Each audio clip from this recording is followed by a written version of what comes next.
Hello and welcome to Huddersfield Town's preview show in association with Sportsbroker ahead of tonight's game against Derby County.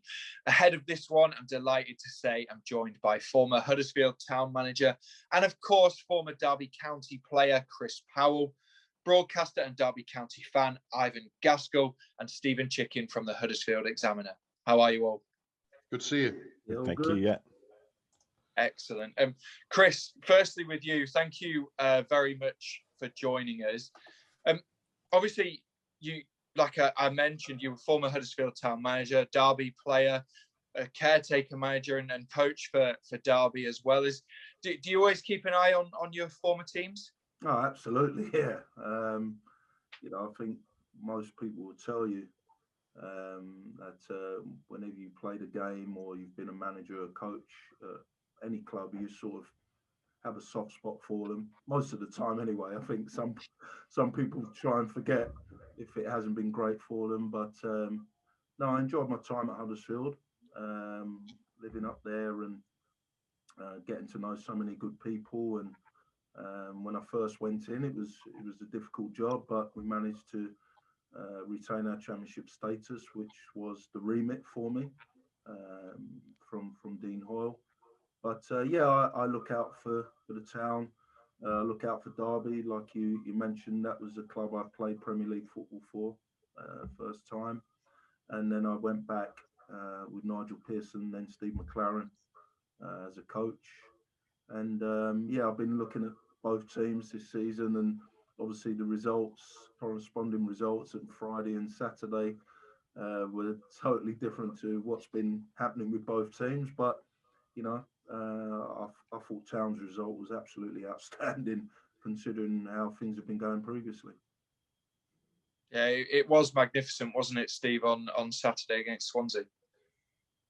Yeah, I don't think many people saw that scoreline coming, to be perfectly honest. But they were just on the game, and obviously I thought there was 7 sort of quite poor minutes towards the end of the first half where Swansea sort of were allowed to get back into the game. But other than that, Town didn't really look in any bother, and that's exactly the ratio we want to see, if not a bit better. Obviously, you always want a full 90, but obviously that second half, getting off to such a brilliant start, scoring within 3 minutes and then adding another 2 within 7. I think there was a bit of luck with all 4 goals.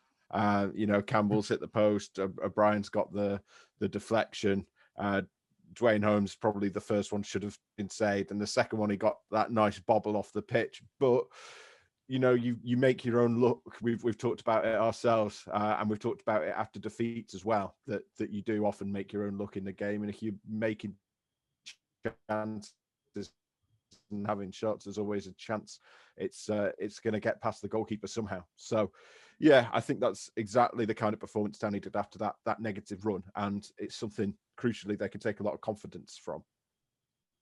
Chris, I'm not sure if you saw Dwayne Holmes' second goal, but he's obviously someone you know very well. Do you think he had that in his locker?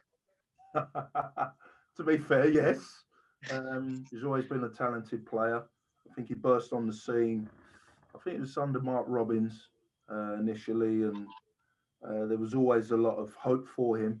But I think what happened with Dwayne, especially when I was there, he needed to know the game. He needed to get a run of games under his belt. He went out on loan to Bury. Didn't really work out for him, but I think he found a bit of a home at Scunthorpe initially. Always been a talent. Showed it at Scunthorpe, showed it in parts at Derby, and now he finds himself back at Huddersfield. I was quite shocked when I heard the deal, but actually it kind of makes sense. It's his spiritual home as such, and he scored two goals on Saturday. One, an outstanding finish. One, like Stephen said, maybe should have been saved. But listen, when you've been in a run that Town had been on, you take anything that comes your way. And to be a high-flying side like Swansea is no mean feat. But what you have to do now is back it up against teams in and around you. And actually, this game against Derby is a huge game. I think it can really catapult Town back further up the table. or as things have been previously to Swansea, not be in a great position and, you know, looking to get points to make sure they stay away from the bottom three. Yeah, just before we move on to that game, Ivan, I mean, Dwayne Holmes, we touched upon him there. His time at Derby didn't end the way that he would have wanted it to, but equally, like Chris said, he had some good periods at the club. Yes, he did. Although goals-wise, the return wasn't great. And I don't know whether Chris might have a view on that. I don't think he's an out-and-out goal scorer. I think I'm right in saying he scored 5 goals in 72 games for Derby. Now, look, he's got lots more in his locker, and he was one player, I think, at Derby, and they lack it at the moment, in my opinion, who could spark something. He's got a little bit of a creativity, bit of pace, and I think the fans liked him. He was popular at Derby, and that's always, I think, quite telling. I think he would be regarded quite warmly. Yes, it didn't end the way he'd wanted, but he's got a new opportunity to go again at, as Chris said, his spiritual home. I think he'll bring something to Huddersfield. Whether he'll bring it often enough, in a big enough way, is a question mark for me. But he's certainly got something in his locker. There's no doubt about it. We saw Steve, didn't we, in the Swansea game? He was playing just behind Fraser Campbell, sometimes linking up in a 2 as like a false 9 almost, and that role seemed to suit him more from what we've seen in these early stages of him. Yeah, he's played a number of different roles. He's one of those players whose versatility can be a bit of a curse on him at times, because I think he would prefer to play, you know, that number 8 or number 10 role, and he was a bit closer to that number 10 against Swansea. It was almost Danny Cowley would have called it a 9.5, I suppose. No, it's he did a good job there. I think crucially we've seen that Fraser Campbell likes to have players close to him and likes to have players around him to play off, and that goes sort of both ways. So I think the formation really helped with that, and I think in that in particular, because both of them were able to make an impact, both not just, you know, obviously both got goals, but both played a big part in creating goals as well. I think actually, sorry Adam, I was going to say, right. with someone like Fraser and Dwayne, because of their size, they need to link up with someone. And obviously they're both on the smaller side, but quick in thought, quick in movement. And if Dwayne plays in that sort of 10 role, Fraser knows he's got someone either to support him in front or going beyond him, and vice versa. So it'd be interesting to see where Dwayne will play long term, because at Scunthorpe he was a right wing back.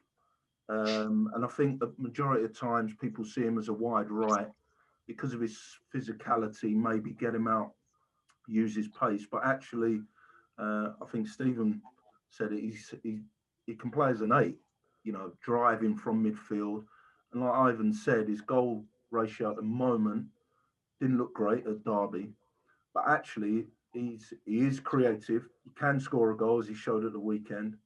I think there's more to come from him, and maybe being back at Huddersfield with a point to prove, I think you might see more with his goal tally and assists. I think he's a creative player who, if they play the right way, those numbers will be high.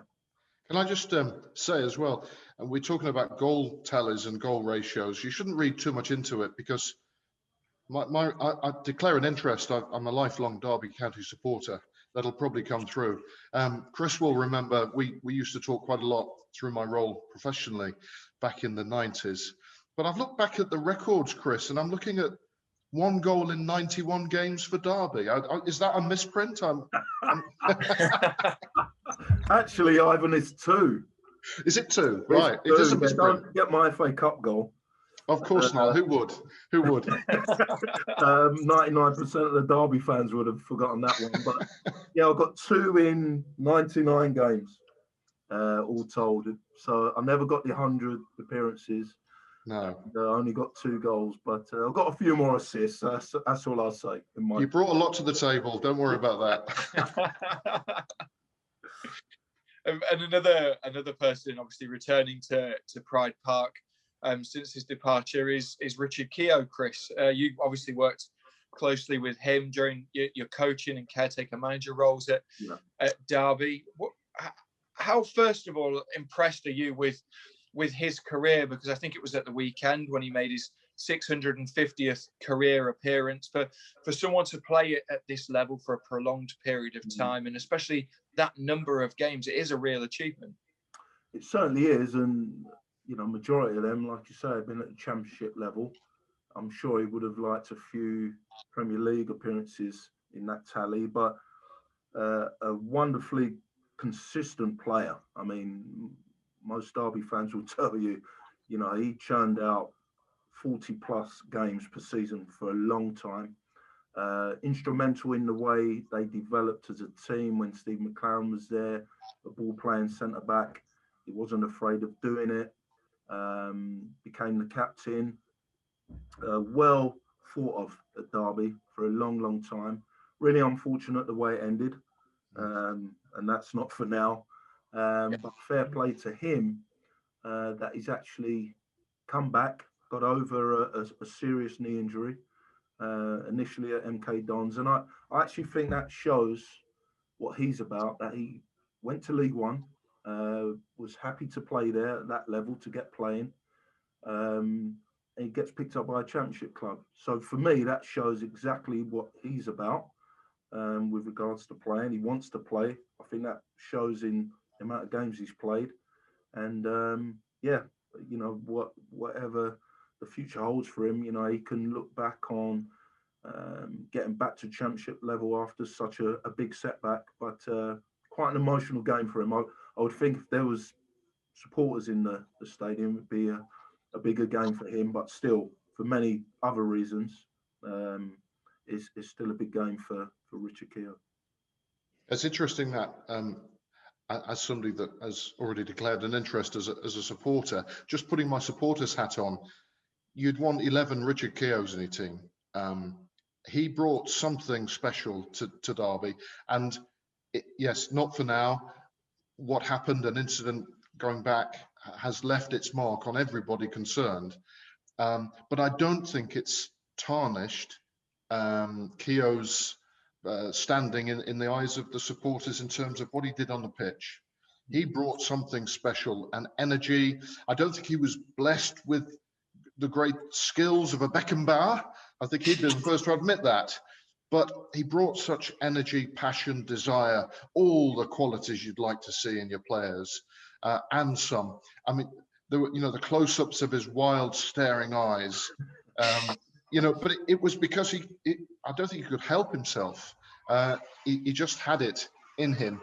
And I mean, he was utterly loathed by Nottingham Forest supporters, Derby's closest rivals. And I think that is the greatest compliment you can pay him, because they would want him in their team, but they hated playing against him. And he's added that experience, hasn't he, Steve, to the Huddersfield Town back line, especially when we really needed it. Yeah, I think it was apparent you needed someone to come in just with that experience because of the injuries, because obviously you've lost, well, not been able to play Tommy Elphick for what is it now, 15 months, something like that, 16 months. Christopher Schindler's been out since December, Richard Stearman out since November, although he obviously got off the bench at the weekend. So and Romani Edmonds-Green was doing a really good job, but I think he's had hip issues all season, and I think reading between the lines was playing through the pain and playing through that injury a little bit towards the end of that spell. So I think they just needed to get someone in. And I think the big selling point for Keogh, as far as Town were concerned, was the fact that he had been playing regularly in League One, that he could come straight in and start playing. He wouldn't need that bedding in period that we've seen other new signings have needed, where they've needed 30 minutes and then 60 minutes and then 80 and then 90. He was able to just come in and play. I think he played 90 minutes the day after he arrived, didn't he? So, yeah, I mean, he's been, I don't think anyone's going to be, putting him up for player of the season, but he's been absolutely fine. Couple of notable errors here and there, but by and large, he's been, pretty dependable and done a decent job. and his aerial stats as well are very good, which was something that Town missed after Richard Stearman got injured, because despite his size, Naby Sarr's heading stats are not fantastic. And, Romani is not the tallest for a centre-back. So without Richard Stearman, they were struggling a bit in the air, and Richard Keogh has helped them with that. Also, just interesting that I think Wayne Rooney has made it very clear he doesn't want any Derby player even looking, let alone speaking to either Dwayne Holmes or Richard Keogh before the game, and there were going to be consequences if he sees or hears of it. So what do you think of that, Chris, as somebody in the game? Do you understand that mentality? Well, I read the comments yesterday. Part of me can understand, but listen, you build friendships in the game.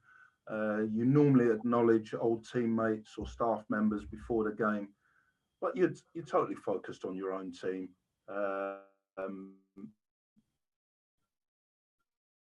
Yeah, it's fair enough. I think maybe because he doesn't want a sideshow, I think he wants the team to respond to their defeat at Watford, and then he'll speak after. But yeah, some managers don't like it, but I always think once you're in the dressing room getting ready for the game, and once you come out, you're focused on your own team, trying to get the result. And normally you try and get one over your ex-teammate or staff member to make sure that, you win the game.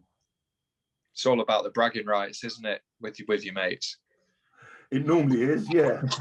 And I'm sure, like Ivan said, Richard is fondly remembered and loved and liked at Derby. I think the mistakes are always a consequence of he always wanted the ball. Yeah. And, when you're in your own defensive third and you're trying to build play and you're trying to build from the back, sometimes you make those mistakes and put your team or yourself under pressure. But really, you've got to admire Richard for coming back from that playoff final, because that did hit him hard, but he led the team again, I think, in the playoffs the following season or close to it. And, it was a real shame the way it ended, because actually you could see someone like him being at the club for a very, very long time, part of the staff, part of, the match day experience if he doesn't want to get into coaching. But sadly it hasn't happened, but he's still playing. And what's Derby's loss is Town's gain. Mm. Well, let's talk about Derby County now, Ivan. Obviously, it was a really difficult start to the year. Wayne Rooney impressed in his caretaker role and has been given it permanently now. What's he done at Derby that's changed their fortunes, and what kind of style can we expect from his side? Well, I think, as I touched on earlier, you just to put it in some context, we, as Derby supporters, I'm sure like Huddersfield, you've had your moments, but you've also had plenty of difficult moments. And we've had a few seasons leading up to Wayne Rooney and that story, which, there were some real highs. The time under Steve McLaren, I really thought that was our time. And I think so did most Derby supporters. And I think so did people involved. And I'm sure Chris would testify to that. We should have gone up that year. I think that was a great disappointment. The Frank Lampard season was one of the most enjoyable seasons I can recall as a Derby supporter. Some great days, some difficult moments. We got to a final, we lost it. So that's the background. Then Philip Koku came in and brought something different, but it never really caught fire. Never really. I was very hopeful, but it never really happened. And I think it was a 2-0 defeat at home to Barnsley that was the final straw. And then Wayne was already on the staff. We could all see what was coming when he arrived. And I don't know, Chris would have a view. Ex-players and coaching, Chris, discuss. But he brings something, doesn't he? He's a huge figure in the game. I think there will be huge respect among the young players in that dressing room. That's something. You don't want to let Wayne Rooney down. You've seen him do it. He's done it, been there, got the T-shirt, the World Cup appearances. I think he's been pragmatic, though. I don't know necessarily whether we're going to see a Wayne Rooney team at the moment. I think he realises Derby are in a hole. They need to get out of it. And he's doing what he thinks he needs to do. It's interesting that I think Derby have scored him like 0.75 of a goal on average per game this season. So that tells me our defence needs to be good. I think he's starting to settle on the spine of the team. There's been some consistent selections in recent games. Actually, there is consistency at last in their performance. I think in the first half of the season, we got 19 points from 66. It's been much better since. I think we've won 5 of our last 7. He's settled it down. It was actually beginning to melt down at Derby with problems off the pitch. The takeover has still not happened. Players not being paid in January, we were told. He's settled things down. He's brought stability. He was a fiery player, wasn't he? But actually, he seems to have brought a calmness, which is quite bizarre in a way. Perhaps nobody would have seen that coming. I don't know whether we're seeing the Wayne Rooney style now, or even getting a pointer to the future. I think he's doing what he needs to do to get Derby out of a hole, and he's doing it very well. Did you ever see him becoming a manager, Chris? Yes, because of the way he spoke about the game, especially towards the end of his career, sort of the last 2-3 years. But it's interesting what Ivan was talking about, and I was trying to relate it maybe to my time at Huddersfield. When you go in and the team's struggling, you do have to be a little bit pragmatic because you have to stop the run. You have to get points and you have to settle the team down. You have to have consistency. So all what Ivan was saying is absolutely true, and it's the right way to go about it.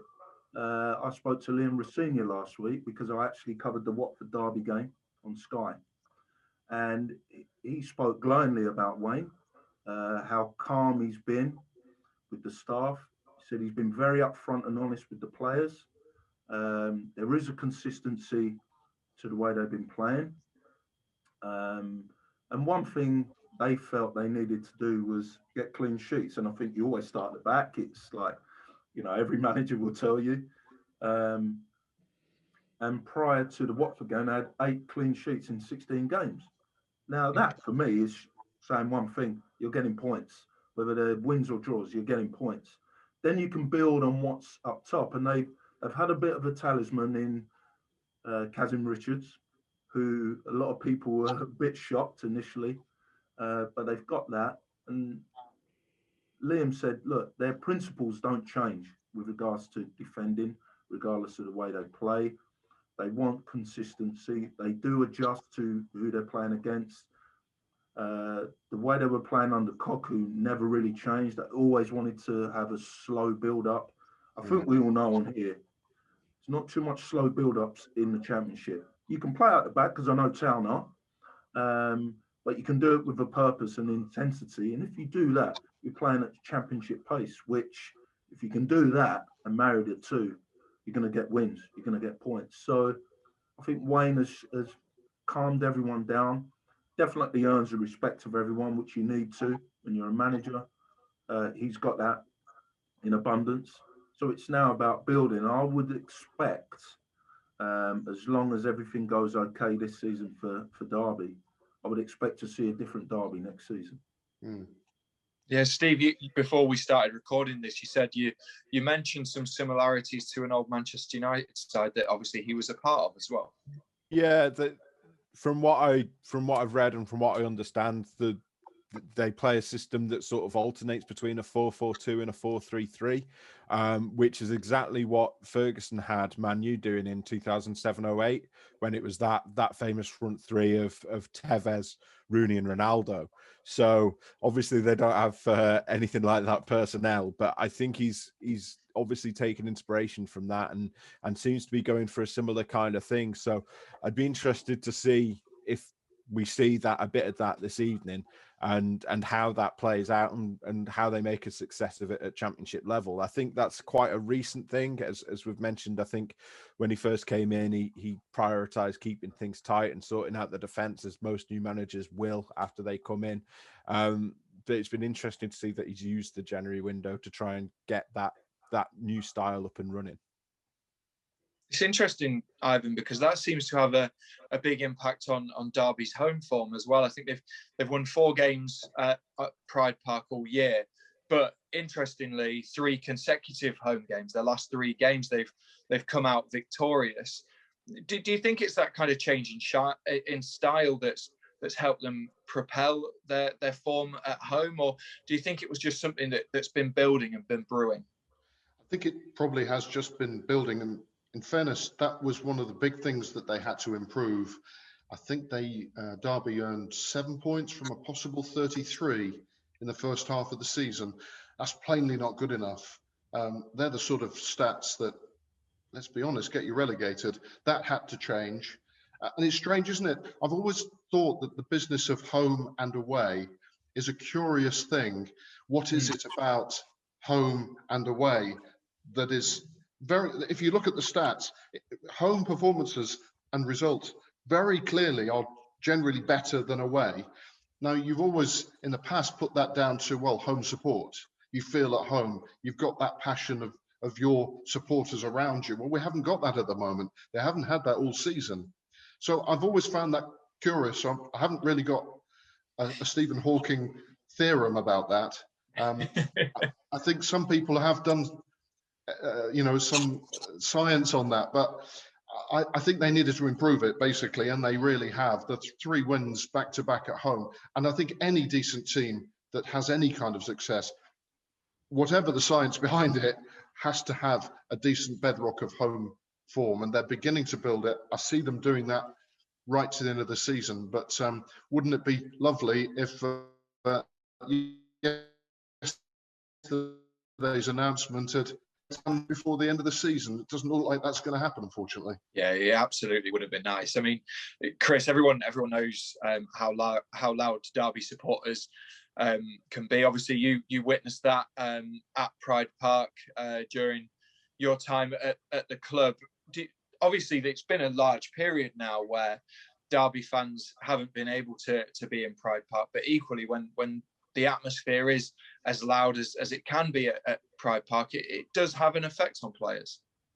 Yeah, it does. It's interesting what Ivan was talking about with the home and away stats, and people have looked into it. Even when I managed, you look at what are the reasons why you do so well at home, majority wise, and sometimes you look at why are we struggling at home. It could be the expectation. I played for a club, West Ham, at the old Upton Park, and you had to win. And even when you did, sometimes the crowd were really on you. But on the flip side, when you got it going, the opposing teams just couldn't handle it. And I think it's being familiar with your surroundings. It definitely is. You're at home. It's what you know. Every blade of grass. Where when you go away from home, it's unfamiliar. You're in someone else's home. And that's why majority of the time you win those games at home. And that's why it's so big to win away from home at any level. I'm old enough to know how it was at the baseball ground, and Ivan is a little bit older than me, I think. And, that place, apart from the pitch, that place, when it got going, was a cathedral. It was unbelievable. And I know Pride Park now is home. And, I was fortunate to be there the first season. And the fans are used to it now. And they turn up in their droves. And I'm sure once they get back into that stadium, they will really help the team. And I think there'll be a real good feeling behind Wayne in what he's trying to do, as long as they retain their status, because it's not over yet. I'm sure they will. But I'm sure that club, that city, it's all geared to the black and white, and they're desperate to see their team, and I'm sure it will definitely help Wayne and his coaching staff in trying to improve a team that has longed to return back to the Premier League. I think there's also something about, in Derby's case, the baseball ground was muck and nettles stuff, wasn't it? I remember the pitch had more sand than grass on it back in the 70s. It was an amazing cauldron. I can remember some fantastic, particularly under the lights. Often people say that, don't they? But Derby in that tight baseball ground, but that's history. And they've got this fantastic stadium now. It's beautiful surroundings. I don't think it's quite so true as it used to be, because a lot of clubs have got new stadia now. There was a time, though, I felt that people would raise their game at Derby because the place, the Pride Park situation, was a place that it felt somewhere special. It was a great place to play, a fantastic pitch. And I think that maybe worked at times in Derby, against Derby. I think it's levelled out now. Most clubs have got great stadiums, good pitches. So that's probably not the case. But I think there's another element here, particularly relating to Huddersfield. And actually the mentality of it, which Chris might have a thought at, Stephen too, that if you've got a poor record at a particular club, whether that plays any part in the psyche of a young footballer, I don't think it probably does. But the stats are interesting, and I'm going to throw this one in very happily. I think it's 1957 since Huddersfield won at Derby. They've tried to win at Derby 24 times without success. Now, that could just be a quirk of stats, and these things build up, don't they? I don't know. Does it play any kind of part at all? I don't think it does for players. I think it does for staff when they look at it and in the build-up to the game, and the supporters will see it, no doubt. But I don't think the players really look at it too much. But you're right, it's just a quirk of fate sometimes. You know, I took a Town side there, we lost 3-2. Real exciting game, but you know, you look back and you think, could we have done things different? But you know, I don't think Wayne will be looking, or Huddersfield will be looking at that and thinking, you know, we might as well not turn up. I think they're thinking, look, why don't we be the ones to stop that and get a positive result for the club? I guess, Steve, on the psychological element, on the back of what Ivan and Chris have just said, we've only won 2 away games as well all year. Yeah, the last win was back on Halloween, and 3 points in the last 10 games, and all of them were draws. So we've obviously seen them break that winless run at the weekend, but now they've got to break the away one, because I think we always say, I'm almost sick of saying it now, but any point is a good point away from home, and I think sort of the standard should be to try and average at about a point per game on the road. That's fine in the Championship.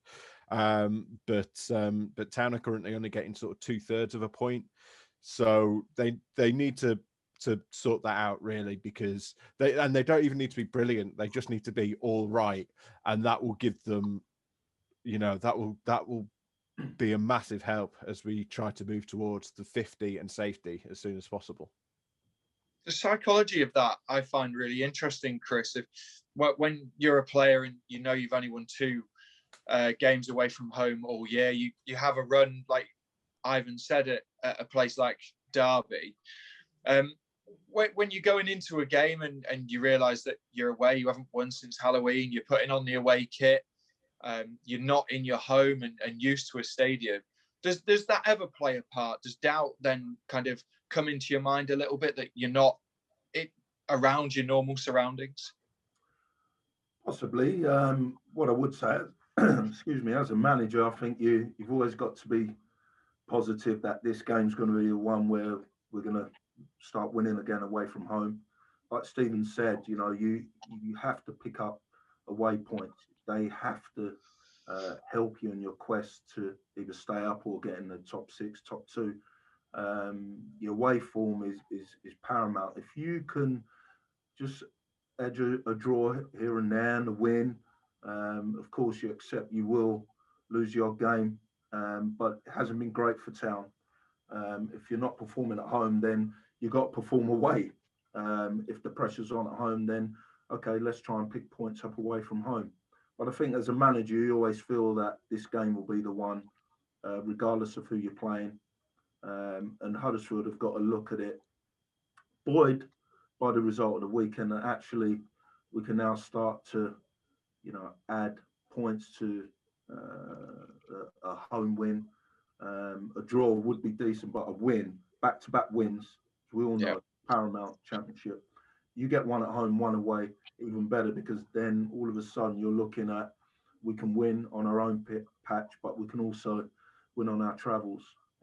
So it's imperative that they break that hoodoo soon, because the games will run out. Yeah, we've built this game up, but how big a game do you think this is for both teams, Ivan? Both trying to secure the status in the Sky Bet Championship, and both teams very similar in terms of position in the table. Yeah, I think Chris mentioned it earlier. Actually, the more you look at this game, the more you see its importance. What a Derby, 5 points clear of safety, which, by the way, is some achievement. They're not over the line by any means. There's still a lot to do, and that could all go wrong again. But from where they were some points behind the safety mark. They were behind Sheffield Wednesday, who actually started with -6 points. So there was real worry at Derby. I think there's been a real change of tone, of spirit. I think there is optimism that the only way is up now, but they're still, you could argue, only 5 points from safety. Huddersfield, what are they, 7 points from safety? Yeah. So both of them will see tonight as a great opportunity to put some distance, some more daylight between them and that nervousness of looking over. Because I think, I'd imagine Chris would echo this, that there must be a very different mentality when you're constantly feeling the heat of the pressure of teams beneath you and the worry of relegation. And that's the talk. There's a negative connotation to that. It seems you're always firefighting in that position. If Derby or Huddersfield can get themselves just that little bit more daylight and start looking at, for us, mid-table obscurity would be a huge achievement this season for Derby, but I'd take it right now. And I think that's the sort of thing that both sides can see just over the horizon. And therefore, tonight's game is really big for both. Steve? Yeah, obviously, when you've got two teams who are so close together in the table, 18th and 19th, and both are trying to get out of that relegation scrap, I think you have to say it's a big game. There's no two ways about it. So, yeah, it's we mentioned that away record as well. I think that plays a big part. I think the game at the result at the weekend probably means that Town now can draw the result. I think sort of the pressure to get just that win has kind of gone a little bit, but in another respect, a win on the road, particularly against a rival at that sort of position in the table, would go a long way to making us feel better about the prospects for the rest of the season and the 14 games that are going to follow after this one. Yeah, absolutely. And just finally, Chris, we can see you're at Tottenham Hotspur for people watching that don't know what you're up to. What are you up to now, and how are you getting on? Yeah, all good. Yeah, I'm part of the Tottenham Hotspur Academy now, the head of coaching for the 17s to under 23s. It's a new role, new direction for me, which I started back in August. Really enjoying it. I've never been quiet about the team I supported as a young boy, which is Spurs, and we have a little bit to do with the first team, but not much. It's more about getting young players to have careers in the game. Hopefully at Tottenham, but if not, we prepare them for the wider game to play in the EFL or National League. And with my experience of a manager and taking young players, I've lent my experience to these players and the coaching staff and really enjoying it. And, I've still got the England role until the end of the Euros, which I'm looking forward to. So, yeah, all good at the moment. And, still following Town and still following Derby and about 25 other clubs that I've played or managed. So, all good. No, it's fantastic to hear, Chris, that you're doing so well. Guys, thank you very much for joining us. Town fans, if you're watching, you can watch tonight's game on iFollow HTAFC. If you're a season card holder, you obviously get free access. If you're not a season card holder, then you can purchase a match pass for £10. Also, the game will be on Sky Sports Red Button. Thank you for watching.